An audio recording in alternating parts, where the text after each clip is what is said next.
55% of Gen Z and millennials say social media reviews are the top reason they try a restaurant, and 73% have visited a restaurant in the last 3 months because of one. Do you have timely reviews working for you? Quick-turn influencer review campaigns from Bell Communication can fill tables fast.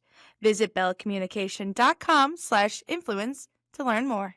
Welcome to Takeaway with Sam Oches, a podcast for leaders of growing restaurant companies who are looking to take their businesses to the next level. In nearly 2 decades covering restaurants, I've gained access to some of this industry's most influential decision makers, and I'm letting you in on the conversations. In today's episode, you'll hear from the CEO of one of the most exciting restaurant chains in America about how he and his partners successfully grew their business, and you'll get a step-by-step process for how they funded that growth. Brett Schulman is the co-founder and chief executive officer for Cava, the Mediterranean fast casual concept that has grown to more than 400 locations across the U.S. Brett sat down with me at our recent investment summit portion of the Create event for Emerging Restaurateurs, where he shared the blueprint for Cava's remarkable growth, which started back in 2010 as a fast casual offshoot of a full-service Mediterranean restaurant. In this conversation, you'll learn more about why you should be patient to find the right investor, why setting expectations early is critical to building a business, and why the things you say no to are more important than the things that get a yes. If you learned something from this episode, go follow Takeaway wherever you're listening and leave some feedback. It's the best way to get those lessons to a fellow restaurant leader. Jumping now into my interview with Cava CEO Brett Schulman. Also, don't forget to stick around after the interview as I will share my 6 takeaways from this discussion, actionable insights that you can take with you on the go. Hey everybody, say hello to Brett. Maybe you've heard of Cava. Brett, before we get started, 400 restaurants, around 400 restaurants Cava's at right now? 417. 417. So I think a lot of people in this room aspire to be Cava. You guys have been one of the hottest things going in the restaurant industry now for a few years. Obviously, this is the investment summit. This is an event where we're talking about how to finance your growth. So I want to go back and start there. You've been with Cava since the beginning. Tell us about how you financed the early growth for Cava. Yeah, well, first, thanks for having me. It's great to be with a room full of entrepreneurs and industry leaders. Every situation's got its unique aspects, and for us, my partners actually co-founded the brand back in 2006 with a single full-service restaurant, Cava Meze. When I joined them, they had asked me to help with their CPG business. They were in about 8 local Whole Foods, so this fledgling CPG business. We hit it off. They said, Brett, why don't you be our 4th partner? I said, great. What do you think about taking what you're doing in the full service and what we're doing in the packaged goods and really bring this amazing cuisine to the world in an accessible, health-based format? And they said, sounds good, let's do it. And at the time, they had opened their 2nd full-service restaurant. So the brand had some credibility in the local area, and they had a lot of fans and customers who were approaching them and said, hey, we want to invest in your next full-service restaurant. So we got them all together and mocked up the food and showed them the business plan and said, it's not a full service, but here's what we want to do. And then we spent the next 3 or 4 months scratching and clawing, a lot of friends and family checks and checks from some of those customers and people we had networked with, really with the idea of funding 2 to 3 locations to prove out our thesis and prove out our concept. I should also add, if you guys want to throw it back there on the screen, we are also welcoming questions from the audience. I know you guys probably have a lot of questions for Brett. They will come straight to me, so feel free to throw some questions in there if you have any questions for Brett as well. So Brett, if I think back to those early days, I remember when Cava burst onto the scene. Obviously, that was fast casual became this really sexy side of the category. You guys tapped into that really early on. So you start to pick up some steam. How do you then, do you start to sort of formalize how you raise? I think you went through a couple of raises. What did that look like? Well, first, we had started to prove out the first 3 locations, and we didn't want to raise more money that would be too dilutive. And we then got a bank loan, and we personally signed, all of us with all of our wives, personally guaranteed the bank loan to open the next 2. And that allowed us to then raise another friends and family round because we had started to get some momentum. And it was after our 5th location in late 2013, we started to get our first calls from more institutional capital. Now, the ironic thing was one of the folks we had gotten connected with on that original friends and family round, and I mean, this is how you kind of raise money. You kind of use your network, right? Our architect on our very first restaurant had made an introduction to me on someone who he had designed their office space for, who turned out to be the managing partner of Swan and Legend, which was the venture capital fund we eventually partnered with. And they also co-invested locally with Revolution, who became another partner of ours. So when we started getting inbound calls, the friends and family investor reached out to me and called and said, I heard you're getting calls. We would be interested in doing something out of our fund. And the third investor, we had a number of institutional investors that were calling us at the time, and we didn't need the money, so we grew. We opened the next 3 or 4 restaurants and really started gaining momentum, and we decided we were going to do an institutional round. And Swan and Legend and Revolution said, well, we'll propose this offer. And then Invis, who became another partner of ours and had been one of the early phone calls, said, we want to invest. We typically do majority investments with founders, and we are the single investor. And so we have these 2 very different paths, and they were very intriguing offers, but ultimately we decided that we didn't want to do a majority sale at that point. And Invis said, okay, that's typically what we do. We understand, we appreciate it. And so we're going forward with Revolution and Swan, and I get a call like 2 weeks before closing, and Invis came back and said, you know what, we love what you're doing, we want to be a part of it. We'll do the whole round as a minority investor. And we said, well, actually, we've got this other deal on the table.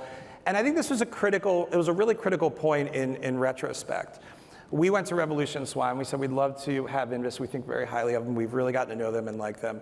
We'd love to have them at the table. And it did 2 things. One, it created a really great eclectic group of investors that all had, deep pockets that could potentially fund future growth. And also, Invis had a philosophy that Revolution and Swan at the time lined up with, that we also lined up with, that they wanted a very vanilla structure, a single preference, right? At the expense potentially of maybe pushing valuation, which I think is a critical decision for a lot of entrepreneurs. Sometimes you can get a larger valuation, but it comes at the expense of what we call bells and whistles, or participating preferred, or dividends. And this was a very clean structure, and the philosophy was that everybody would be holding hands in the same class of stock. So that ultimately, when difficult decisions came down the pike, or we were faced or confronted with difficult choices or a financial raise, everybody's aligned, and everybody's in the same boat looking at it from the same perspective versus competing classes of stock or different financial interests, which I think really played out over time as we did subsequent rounds, which that group ultimately funded for the large portion of our growth. In fact, all of our growth to different magnitudes. Don't you hate it when you have multiple investors just fighting, tripping over themselves to invest in your brand? Well, I tell people, I was like, look, listen, if you have a good product, you have a good brand, you've got a good team, money typically will find you. I think the bigger question, the bigger challenge is, who do you want to partner with? Because I've seen situations go the wrong direction when there was a misalignment of what the investors' outcome or expectations were versus what the entrepreneur or the business owner's expectations were. And then ultimately that led to challenging situations. You talked about that alignment across just the founders. I'm sure a lot of folks in here are co-founders and have business partners in their ventures. Let us into the room of those early conversations. Take us back to those early days, because you have multiple options, multiple paths you can take with investors. Of course, I'm sure at some point you thought about franchising. You have all these different paths you can take. You have these really pivotal moments in Cava's history. What were those conversations like? What were some of those pivotal moments that you can remember where you guys had to really kind of come together and make that decision? Yeah, I mean, one was even when Invis was offering to buy a majority of the business, and it would have been, at the time for us, financially rewarding, but then you're giving up the upside or the potential of what we thought could be much bigger. Certainly, the Zoe's transaction was an incredibly pivotal decision and a very difficult decision that my partners were very skeptical of, but gave me incredible support when I really pitched them that it was going to be the right thing to do. And I think the other thing kind of throughout is always this push and pull of dilution, right? And I said to my partners, do we want potentially 10% of something incredible, or do we want 100% of something tiny or that doesn't work out? And I think every situation is different, right? You have to look at your brand, what you want to be ultimately, what's happening in the marketplace, the economy. And for us, we felt like we wanted to establish this category, that this was going to be a quickly emerging category, that we wanted to get clear leadership position in. And being corporate owned, which was another decision we made, would be capital intensive. And to be able to do it with operational integrity and be able to hire the operators ahead of the growth versus waiting to be able to afford to pay them, and then it can be too late, that raising capital would be the right thing to do, and that almost in a sense getting escape velocity, which again, in retrospect, when you look at a lot of the fast casual brands that popped up, we started in 2011, January, with our first location, but ones that came on the scene in 13, 14, 15, some of them, I think, struggled to kind of get to that scale that was required to get escape velocity, which all the capital we raised allowed us to do it and allowed us to do it sustainably. This is probably a nerdy food service journalist thing to say, but I remember when the news dropped that you had acquired Zoe's Kitchen. I was at a red light. I was safely parked, or I wasn't driving. It was a red light. Somebody texted me, did you see Cava bought Zoe's? And I said, surely you must have gotten that backward. That doesn't make any sense. I mean, that's a big swing, acquiring a much larger competitor. Walk us through why that was the decision you ultimately made and how that ultimately set Cava up for success. Yeah, well, I'll tell you, it actually went down at RLC. Oh, okay, there you go. So one of your conferences. So, you know, we had been growing. We were on a great growth trajectory. This was early 2018, and we had just raised our Series D. And so Ron Shaich, the CEO, former CEO, founder of Panera, now leads Act 3, his fund, had been a personal investor in Cava. We got connected. I got connected with Ron. They had called on us when he was at Panera early on, and he had made a personal passive investment. After he sold Panera to JAB and stood up his Act 3 fund, he wound up leading our Series D round. So he became another, you know, kind of institutional seat at the table, even though it was his basically family office. And I had built a relationship with Ron. We had always met, you know, probably twice a year, just grab lunch or dinner, and you know, he served as a mentor. And at the time, Zoe's had approached him about potentially advising them to try and help turn them around because they were struggling as a public company. And Ron came to me, and this was at RLC, and he said, you know, we had dinner with the whole group, and then he's like, "Do you have a minute afterwards to talk about something?" I said, "Sure." He said, "You know, Zoe's has approached me, and." I said, "Well, they're Mediterranean, you know, you just led our round. You know, they say they're a Mediterranean brand." And he said, "Yeah, but, you know, that business needs what you all have. And what do you think if we went to our investor group and put together the capital to buy that business and give it to you?" I said, "Well, that's a big idea. That's not quite what I was thinking about doing." I said, "Well, let me think about it." And as I thought about it, you know, it goes back to that escape velocity. We felt scale was going to matter more than ever in the industry. That technology was a big driver of kind of bifurcating between the haves and the have-nots, as well as the business model scale and resiliency to withstand COGS and labor pressures, which have certainly manifested themselves in recent years. And then as we looked at the real estate portfolio, this was a portfolio of real estate in a part of the country we were really trying to get into. The Sun Belt, the South, the suburbs. Zoe's was pretty much 100% in the Sun Belt and the suburbs. And we also knew that we were across the street from 6 or 7 Zoe's locations doing 2x the revenue. So we're like, this is good real estate, but it's really underperforming its potential. And then we'd go and we'd see that they had an end cap opposite a Chipotle or Panera. Again, same situation. So we said, this could be an interesting way to accelerate our growth, because we also saw that as we built out markets, we hit critical mass, and it was kind of this rising tide lifts all boats when we got to 5 or 6 units in a market. And this was a way to compress that curve. And that we could unlock significant dormant value in the real estate doing a value-added low-cost conversion that would be half the cost of a new build. So that was our hypothesis, the real estate and the scale. That has obviously really played out. What we got wrong, that we used a metaphor that Zoe's was a melting ice cube. And we said, okay, we just need to make sure it doesn't turn into a puddle, because we were using some of the restaurant level EBITDA to help underwrite the cap structure to be able to do all the conversions. Well, it started to melt very, very quickly. And if you knew me in 2018, I had a head of black hair. And that quickly started to turn gray. And we spent 2019 really triaging that business to stabilize it. But going back to the financing part, we did get our investors to put together the capital, and Invis and Ron really led it with Swan and Revolution participating. So again, having those multiple parties at the table allowed us the financial wherewithal to do something transformational and kind of atypical of what we normally would have done than just kind of plugging along on the organic growth path. Well, it's interesting because already this morning there have been a couple of mentions of this idea of not scaling too quickly, trying to protect that pace of growth. Yeah. That was the opposite approach. I mean, you guys multiplied seemingly overnight the size of the business.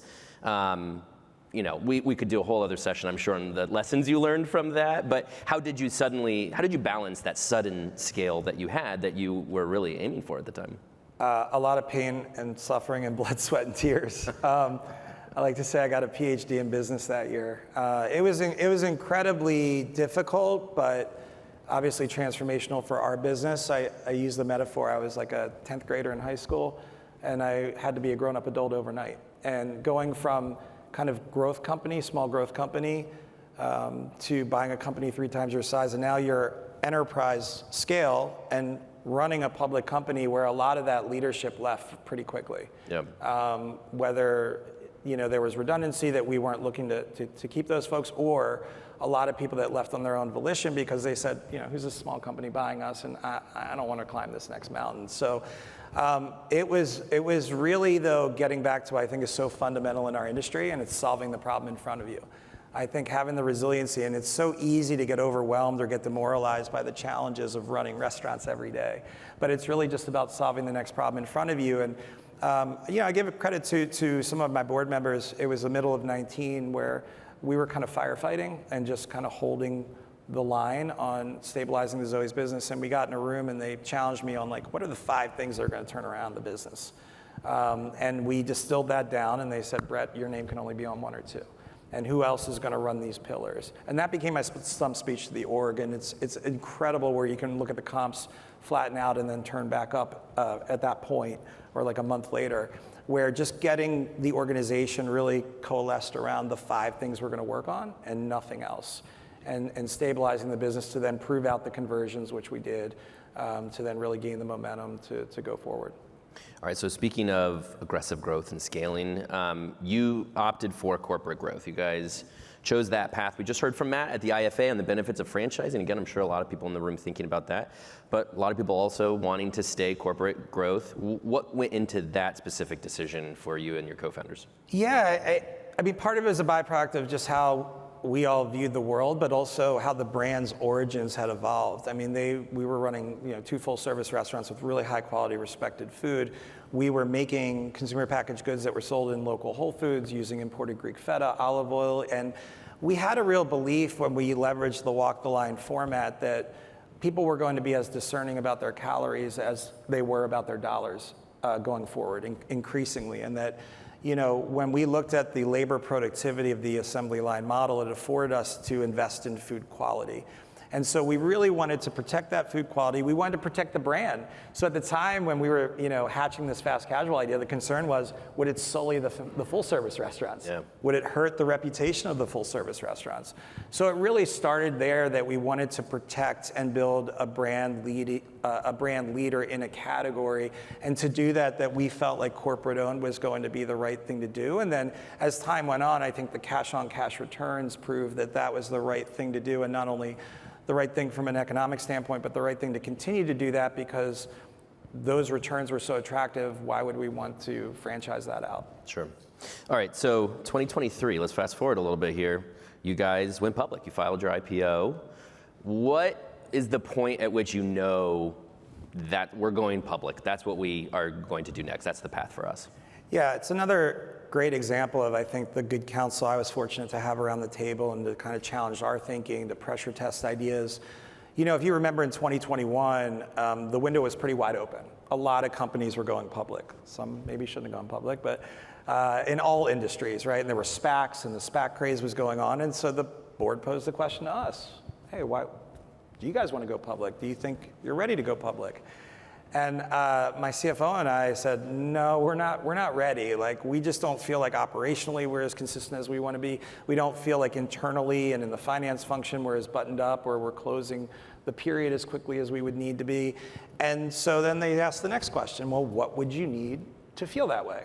And so we created a whole list of things that we would want to do. And they said, all right, whether you will wind up going public or not, why don't we get into the fashion of operating as a public company? It will be beneficial for us anyway to get more disciplined. And we started to do things like mock earnings calls and mocked up press releases. We hired a chief accounting officer. We did an internal audit on our controls. And we worked on really getting our scatter plot of operational performance tighter on the axis, so on the line. So as time went on, they would come back every quarter, we'd talk about it, they wouldn't push the issue, but then finally in early 22, we're like, yeah, we feel like we're ready. We had visibility to the end of the Zoe's conversions, which was another big thing, that it would be kind of a cleaner story and we would have cleaner visibility to the business, and that would be behind us and we'd be in a more of a normal rhythm. So we started to prepare, and then later that summer, we at the board meeting that's late in August, we greenlit the process. And as an emerging growth company, you can do the confidential process, so you can test the waters and to see. So it wasn't a predetermined outcome, but then as we went through the process, it was positive, and then we moved to an IPO in June of 23. And that's been pretty successful for you, I think. It's gone well. I think that was the right call, as evidence has shown. Brett, I want to talk about the fact that Cava, you guys really see yourselves as a mission-oriented brand. And I'm interested in that because, you're under an intense microscope now, being a public brand. Obviously, for any viable business, you also have to be very mindful of financials. How do you find that right balance of minding your financials and being a healthy business and ensuring profitability, but also being mission-oriented? Yeah, one of the biggest challenges we face today. Our mission is to bring heart, health, and humanity to food, and it's really our guiding compass on how we think about the business.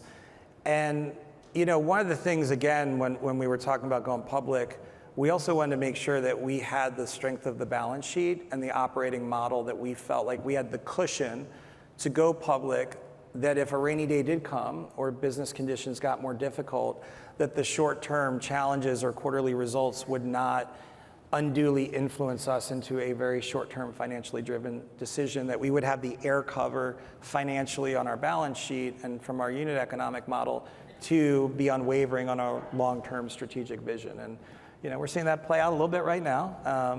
We had a quarter, last quarter was the first quarter that we didn't meet expectations. And then we all know in this room, the macro is pretty challenging out there. And just a little example I'll give you. About a month or two ago, our team came to me and, with the tariffs moving around, they said, oh, well, this ingredient we source, the tariffs going up in this country, we can go source this other ingredient in this country and mitigate that.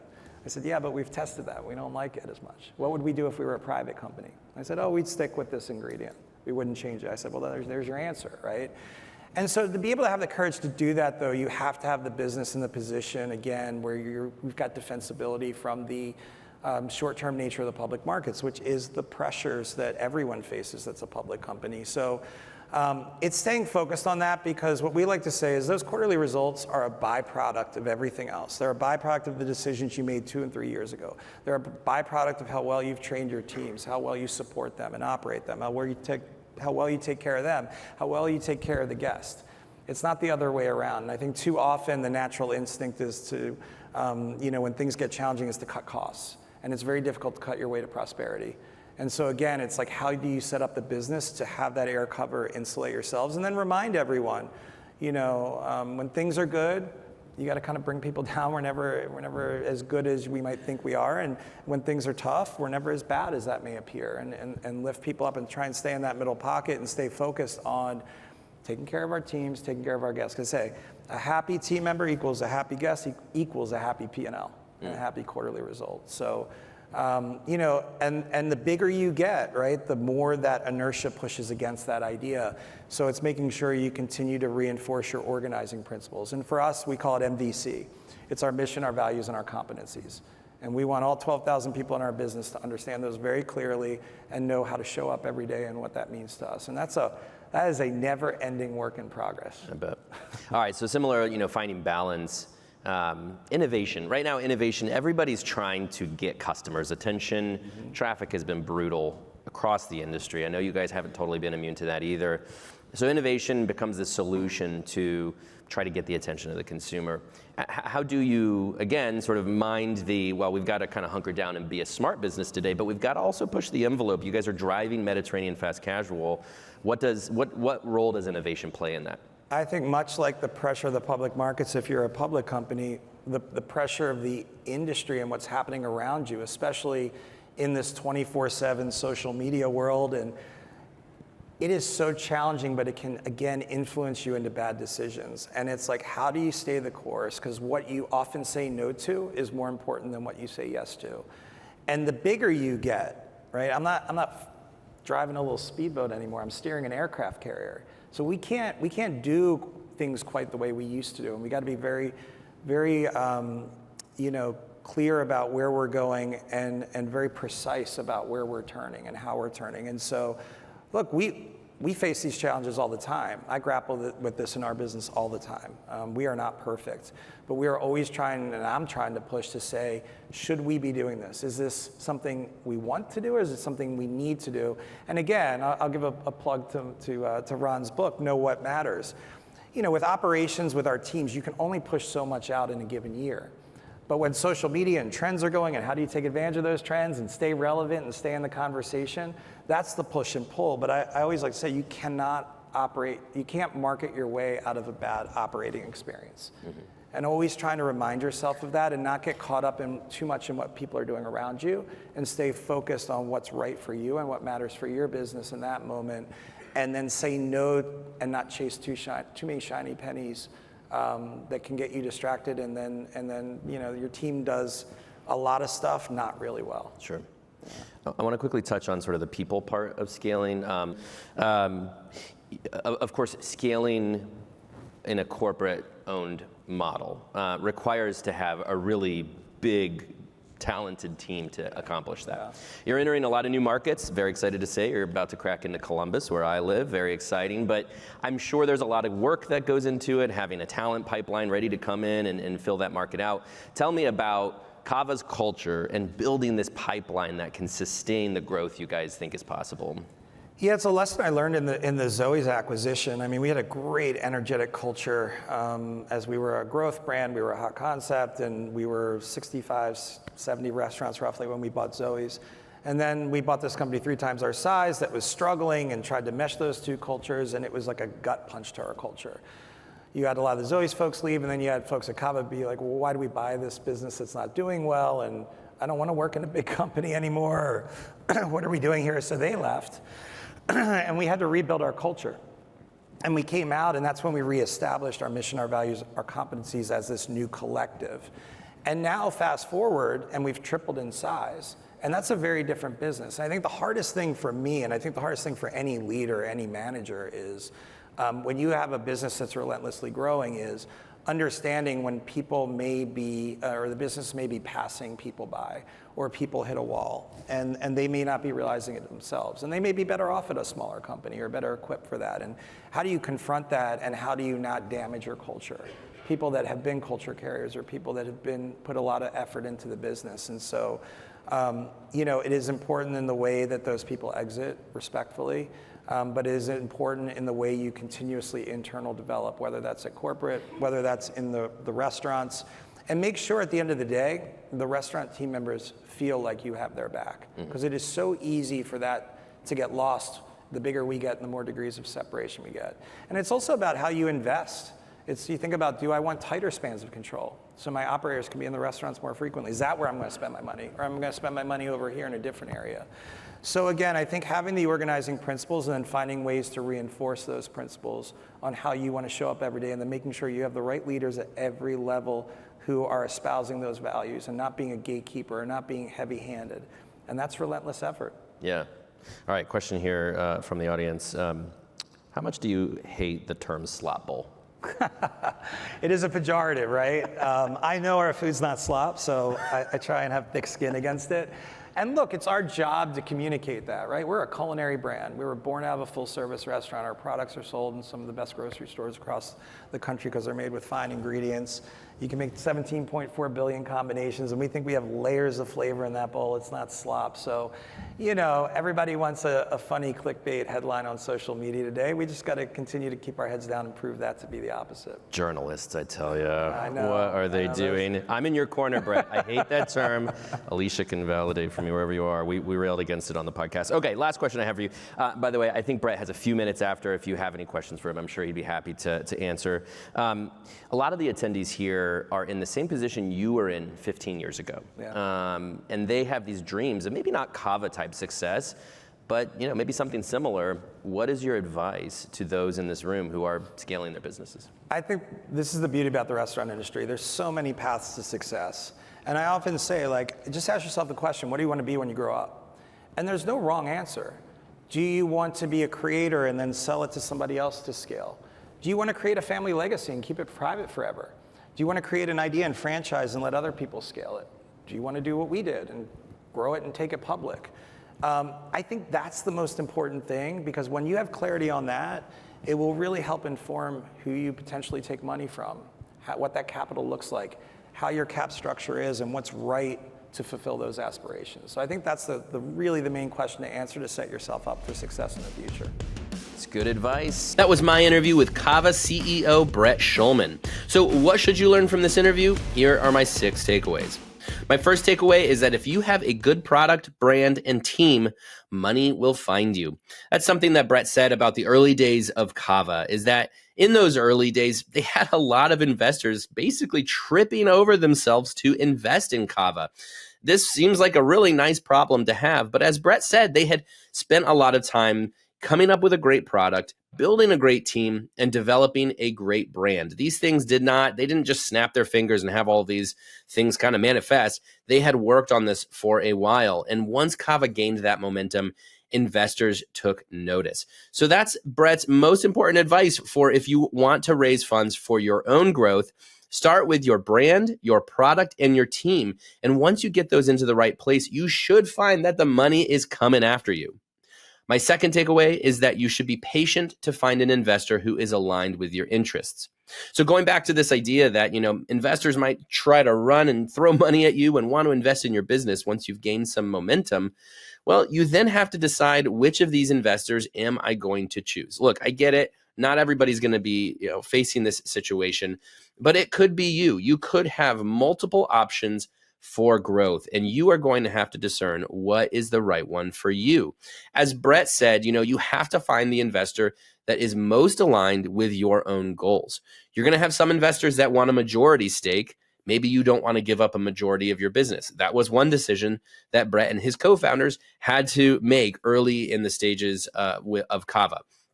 Maybe that your investor wants to grow aggressively and you don't want to do that. Well, that's a red flag.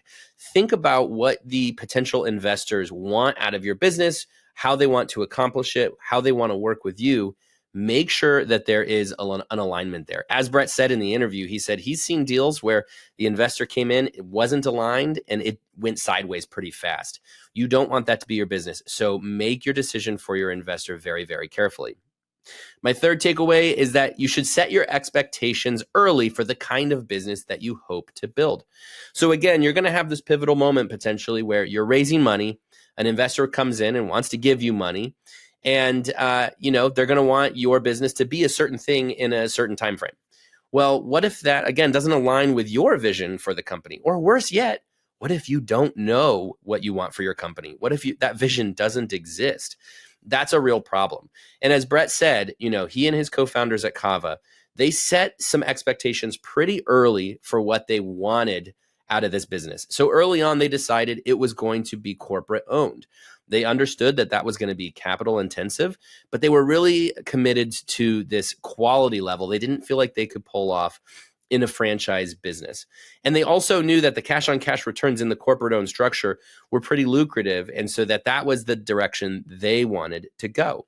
So if you set that expectation early for what you want to get out of your business, and then you stick to those expectations, you're going to have a good compass for making certain decisions, not only what investors to go with, but maybe what vendors to go with, maybe what franchisees or partners, operating partners you want to go with. Set those expectations early, because once you know what the businesses you hope to build, that's going to serve as your North Star going forward. My fourth takeaway is that you should consider how you achieve escape velocity within your market. This term's a little new to me, but Brett brought this up in our conversation, and I looked into it, and I love this concept of escape velocity. If you don't know, basically, escape velocity means you want to get to a point where you have enough growth that you are kind of propelled beyond your initial market constraints. So, early on, for example, if you have an emerging pizza concept, if you have an emerging burger concept, some of the constraints facing you are just going to be competition. You're going to have trouble finding real estate, finding new customers, having this opportunity to differentiate yourself in the marketplace. There are all these constraints against your growth. Brett explained that when Cava was in its early days, they understood that they had the opportunity to really set the pace for Mediterranean fast casual and kind of own the market early. And so he talked about that idea that they got some escape velocity with their investments and with that early momentum they had to push them out ahead of the field and kind of beat those constraints. Now, I'm sure Cava can walk into markets and maybe not have the pick of the litter when it comes to real estate, but they have a significant seat at the table because they have established that position for themselves. Brett also said back then, scale meant a lot. Scale was pretty significant for a growing business. And so they wanted to achieve that quickly to, again, have that escape velocity. I think the point here is to understand what escape velocity could mean to your own business. It might not mean growth. It might not mean racing out ahead to a certain number of locations to beat all of your competition. There might be something else that you are trying to achieve, that you are trying to get out from those constraints and be free of that gravitational pull that those constraints represent. And you need something to propel you there. Think about that, what can propel you there, how you can achieve that, and what it could ultimately do for your business. My fifth takeaway is that restaurant leadership is a matter of solving the next problem in front of you. I really loved this as Brett explained. He was talking about this in terms of the Zoe's acquisition. That Zoe's acquisition, by the way, was another example of them getting that escape velocity, because when they acquired Zoe's, a much bigger business, they immediately achieved scale and just kind of pushed them out in front of everybody else. But the next thing that happened, as Brett said, was, he was suddenly the CEO of a much bigger company. And he felt, kind of in over his head with so many of the decisions that had to be made and the scale of this thing. But he said, all he knew to do was make the next right decision, to solve the next problem in front of him. And he has always stuck to that, as he said. And that's a great leadership lesson, because sometimes we find ourselves in these positions where, as he said, running restaurants can be hard and demoralizing and just feel impossible. When you are in those positions and you feel down, just make the next right decision. The problem that's right in front of you, solve that problem, then move on to the next one. And if you do that, you should find your way out of whatever trouble you're in. My sixth and final takeaway is that what you say no to is usually more important than what you say yes to. When Brett and I were talking about innovation and this sort of pressure to develop new items, new campaigns to get customers' attention, Brett made the point that Cava is no longer that little nimble speedboat. It is now this massive aircraft carrier. And doing anything requires so much time and attention to make that kind of change. As such, they cannot get distracted by bells and whistles. They cannot chase, potentially, fruitless paths, because they are such a massive company now, and a public one at that. So Cava has to say no to a lot of things. And as Brett said, those are going to be more important than the things that you say yes to, because you might say no to a lot of things that you want to say yes to. But you've got to filter it through your values, filter it through whether or not this is right for your brand. And at the end of the day, if that, when you filter through those things and it just comes out not feeling right, you have to say no, because you cannot distract your business. Those are all my takeaways for today. I hope you enjoyed this episode. Please remember to subscribe to Takeaway wherever you listen to podcasts and leave your feedback. You can also email me at sam.oches@informa.com. Thanks again, and talk to you next week.